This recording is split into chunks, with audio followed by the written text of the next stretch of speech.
నిమిత్తం ఇవన్నీ కూడా ఇచ్చేసి స్వామివారి నిరాడంబరంగా సర్వాంతర్యామిగా ఉండి ఆయన అమ్మవారికి వెలుగు చూపిస్తున్నాడు. ఆ వెలుగులో మీరు వస్తున్నారని గమనించండి, అది ఒక్కసారి గుర్తు చేసుకోండి.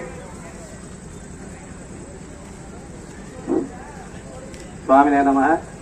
అయ్యా, స్వామివారు శుభ్రంగా రావివారిపల్లి గ్రామం వరకు కూడా ఎంతో గ్రామోత్సవ కార్యక్రమాలు అత్యంత వైభవంగా నిర్వహించుకొని వచ్చారు. మీరు ఎప్పుడు వస్తారని చెప్పి 1000 కళ్ళతో ఎదురు చూస్తూ అమ్మవారు మీరు వచ్చి రాగానే ఇక్కడ ఉన్నటువంటి ఆధీనంలో అయినటువంటి కళ్యాణ మండపంలో వచ్చిన తర్వాత మిమ్మల్ని చేసుకోవడానికి, వివాహం చేసుకోవడానికి ఎంతో ప్రాముఖ్యంగా ఇక్కడ కూర్చున్నారు. కానీ మాకు భయం వేస్తోంది ఏంటంటే, మీరు ఎంతో అందంగానే ఉన్నారు, కానీ మీ తండ్రి గారిని చూస్తుంటే కొంచెం భయంగా ఉందయ్యా. ఏమిటో పట్నం రాసుకున్నారు, మెడనిందానేమో పాములు ఉన్నాయి, ఆయన కూడా ఎట్లా ఉంటారని చెప్పి మాకు అక్కడికి రావాలంటే కొంచెం భయంగా ఉంది. ఆయన గారి గురించి కొంచెం విశదీకరించి చెప్పండి భక్తులందరికీ కూడా. ఆయన సర్వాంతర్యామి అంటానికి మీకు అందరికీ తెలిసింది. మన శరీరంలో ఉన్న శివాంశ సంభూతం ఆయన. శివ సదాశివ పరశివ త్రిపురుషాయ ప్రవరాన్విత పరశివ గోత్రోద్భవస్య పూర్వే పశుపతిపాద దక్షిణే పాదశంకర పశ్చిమే పాద విశ్వేశ నీలకంఠ స్తదోత్తరే ఈశాన్యాం పాదమాం సర్వో ఆగ్నేయాం పార్వతీపతి నైరుత్యాం పాదమాం రుద్రో వాయువ్యాం నీలలోహిత ఊర్ధ్వే తిరోచన పాద ఉదరాయాం మహేశ్వర. ఎందుకంటే 33 కోట్ల జీవరాశులని చెప్పి వేదాలు చెప్తున్నాయి. ఈ జీవరాశులన్నిటికీ కూడా ఆయన అన్ని రకాలుగా కనపడాలని చెప్పి ఆయన శరీరం నిండా పాములున్నాయి. యద్భావం తద్భవతి. మీరు ఏ భావంతో ఆయన చూస్తే ఆయనకి ఆ భావంలో కనపడతాడు. అటువంటి మహానుభావుడు పరమశివుడు. ఆ పరమశివ అంశతో జన్మించిన వారు శ్రీ సుబ్రహ్మణ్యేశ్వర స్వామి వారు. ఆయన తక్కువేం కాదు. ఈయనకి దక్షయజ్ఞానంతరము సర్వ సృష్టి కూడా ఆగిపోయిన సమయంలో ప్రణవాక్షరాన్ని ఇచ్చిన కుమారుడు ఆయనకే. అందుకనే గుగ్గురు అన్నారు సుబ్రహ్మణ్యేశ్వర స్వామి గారికి. ఆయనకు అనేక నామధేయాలు ఉన్నాయి. అందులో ఈ మోహినీపురంలో లింగ రూపంలో ఆయన విరాజిల్లుతున్నాడంటే ఈ గ్రామస్తులందరూ కూడా చేసుకున్న పూర్వజన్మ సుకృతం అని చెప్పుకోవాలి.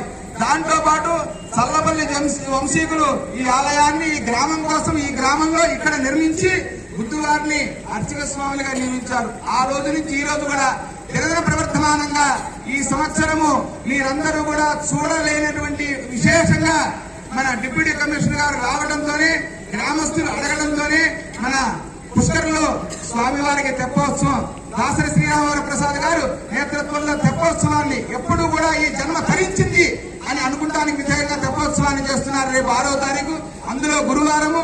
ఆ రోజున స్వామివారికి చాలా విశేషంగా వేదసభ నౌడూరి విశ్వనాథం గారి ఆధ్వర్యంలో వేద విద్వత్సభ జరుగుతోంది. ఇవన్నీ కూడా గత కాలంలో ఉన్నాయా అంటే ఉన్నాయి. ఇవన్నీ కూడా మీ అందరికీ తెలిసే విధంగా ఎవరు ఏ సంకల్పం చేస్తే ఆ సంకల్పం సిద్ధించాలని. అందుకని స్వామి మీరు చూసిన విధంగా కనబడతాడు. పాము రూపంలో పాము కనబడతాడు, స్వామివారు లింగ రూపంలో కనబడతాడు, సర్వాంతర్యామి. అందుకని స్వామి అర్చకవరేణ్యులకి స్వామి ఎట్లా కనబడుతున్నాడో ప్రతి ఒక్కరికి చెప్తూనే ఉన్నారు మీరు. దాంతో పాటు మేము కూడా తరిస్తూనే ఉన్నాం. స్వామి ఏదన్నా మీరు కట్నకానుకలు ఇచ్చి స్వామిని తీసుకెళ్తే బాగుంటుంది. ఎందుకంటే వీళ్ళేమో ఏమీ లేకుంటున్నారు. మేము అన్ని పంపించాం. మౌక్తికి పుష్కరాగా ఇచ్చా, రత్నాలు, సింహాసనాలు, వజ్ర వైడూర్యాలు, పట్టు పీతాంబరాలు అన్ని పంపించాం. ఇంకా చాలేదంటే ఏం చెప్తాం, మా దగ్గర ఉన్నవన్నీ ఇచ్చేసాం. ఇంకా కావాలంటే అక్కడ దేవాదాయ శాఖ వారు ఉన్నారు, వారితో పాటు సూపరింటెండెంట్ గారు ఉన్నారు. వీళ్ళందరినీ కూడా అడిగి మీకు ఇంకా ఆభరణాలు కావాలని తీసుకోండి. మా దగ్గర ఉన్న ఆస్తులన్నీ రాసిచ్చేసాం మీకు. చాలా చక్కగా చెప్పారు. మనకి ఈ యొక్క ఎదుర్కోలా మహోత్సవంలో అత్యంత వైభవంగా చెప్పినటువంటి యొక్క ఇతిహాసమంతయు కూడా లౌకికమైనటువంటి విషయాలన్నీ కూడా మనం చర్చ చేసుకుంటూ ఉన్నాం. అయితే పురాణాల్లో నుంచి మనం తెలుసుకున్నట్లయితే వల్లి అమ్మవారిని సాక్షాత్ సుబ్రహ్మణ్యేశ్వర స్వామి వారు ఒక కోయదొర రూపంలో వచ్చి అమ్మవారిని చూసి ముందుగా స్వామివారి అమ్మవారితో మాట్లాడారు అని మనకి పురాణాలు చెప్తూ ఉన్నాయి. మరి ఇక్కడ దాకా వచ్చిన తర్వాత ముందు మీరు రండి, తర్వాత మేము వస్తాము అని చర్చ కన్నా కూడా ముందుగా స్వామివారి వివాహం చేసుకుంటానికి పక్కన దేవసేన అమ్మవారిని వల్లి అమ్మవారు అక్కర్లో ఆవిడతో సరిపెట్టుకుంటాం. దానికి అభ్యంతరం ఏం లేదు. మీ వెనక్కి తిరిగి వెళ్ళమంటే రావివారి పాలనలో మా పుట్టిల్లు అక్కడికి వెళ్ళిపోతాం, ఇబ్బంది ఏమి లేదు. అయ్యా, మీరు ఎన్ని చెప్పినప్పటికీ కూడా ఆ స్వామివారే మా అమ్మవారిని మోహించి భూలోకానికి వచ్చారు. మరి వచ్చినప్పుడు మరి దగ్గరికి రావాలి కదా. మరి అల్లంత దూరాన ఉంది, రమ్మంటారా అంటే ఏ విధంగా మీరే గమనించాలి. మీరు గృహం ముందు ఉండి గృహంలో రావటానికి మీరుగా మీరు గృహం ముందే వేచి చేస్తున్నారు. కళ్యాణ మండపం ముందు మేము అల్లంత దూరంగా అలసిపోయి భక్తుల బాధలన్నీ విని వాళ్ళు చేసిన సేవలన్నీ చేయించుకొని రాజువారిపాలెం నుంచి 3 కిలోమీటర్ల నుంచి మేము స్వామి వస్తే మీరు ఎదురొచ్చి ఈ రోజుల్లో కూడా మీరు ఎదురు రాకపోతే ఎట్టాగండి?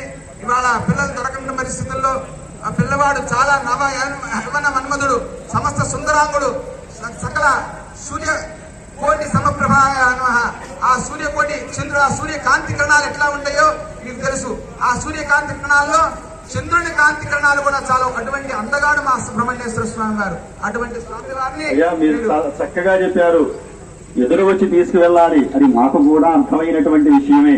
అయితే మీరు ఇందాక చెప్పినటువంటి విషయంలో సూర్య సమానము అని చెప్పారు. సూర్యుడు ఎంత వేడిగా ఉంటారండి. మరి మేము చల్లబరచాలి అంటే మన అమ్మవారి దగ్గరికే రావాలి. చంద్ర సమాన సంస్థిత కదా. కాబట్టి చల్లదైనటువంటి మధుపానీయాలన్నీ కూడా మేము ఇస్తాము. కాబట్టి చక్కగా ముందుకు రావాల్సిందిగా కోరుచున్నాము. మీరు 10 అడుగులు వేస్తే మేము కాస్త వచ్చే, మీరు ఏమీ కూడా అంత దూరం నుంచి వచ్చాం కానీ స్వామి వారికి ఏదైనా సరే అర్ఘ్యభాగ్యాలు ఇవ్వటం అట్లాంటి ఆచారాలు లేవంటే చెప్పండి, వచ్చేస్తాం. అయ్యా మీరు అత్యంత ఇదిగా చెప్పారు కాబట్టి మేము కూడా 2 అడుగులు ముందుకు వచ్చాము. మీరు 10 అడుగులు ముందుకు రావాల్సిందిగా కోరుచున్నాము.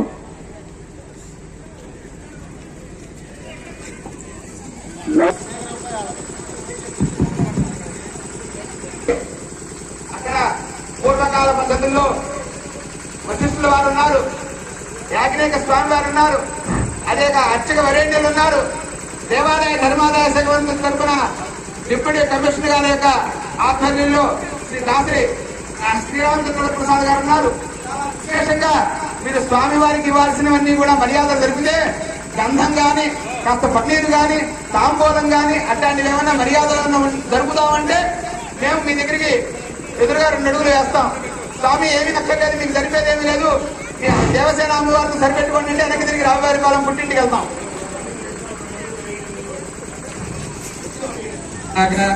మా వధువుతో పుట్టిన ఒక్కసారిగా మీరు ఏంటో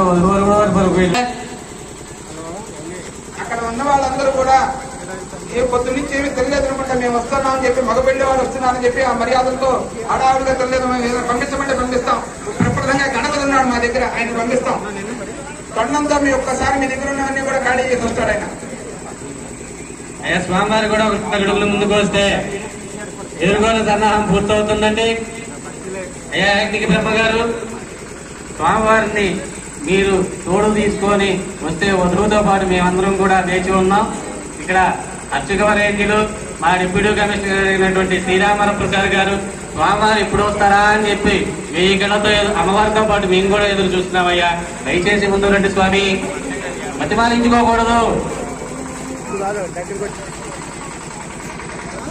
అయ్యా మేము చాలా ముందుగానే వచ్చి ఉన్నాము కాబట్టి మీరు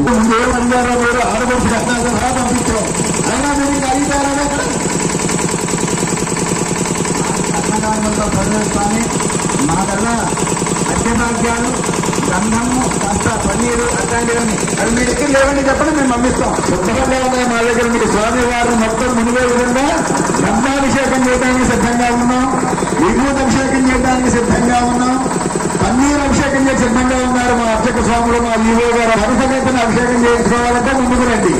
లేదులేమో అక్కడే పచ్చని గంగా ముందుకెళ్ళి గంగా అనుకుంటారా, మీ ఇష్టమే కదా.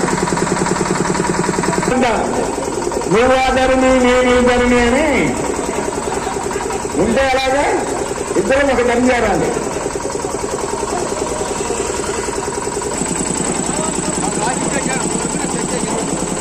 మీరు చెప్పిన మాటలన్నీ మాయ మాటలన్నీ ఉన్నాయి, అలాగే ఉన్నాయి. లైటింగ్ మొత్తం స్వామివారి వైపు పెట్టుకున్నారు, అమ్మవారి వైపు లైటింగే లేదు. 2 అడుగులు వేసారనేది మాకు కనపట్టలేదు. వేసామని చెబుతున్నారు. 4 అడుగులు కూడా వెళ్ళాం మీరు ఇప్పటిదాకా. మీరే ముందు రండి స్వామి, ఇది మాయ మాటలు చాలుగా. అయ్యా బ్రహ్మగారు, స్వామివారిని ముందు తీసుకురండి. మేము ఆల్రెడీ 3 వంతులు వచ్చేసాం.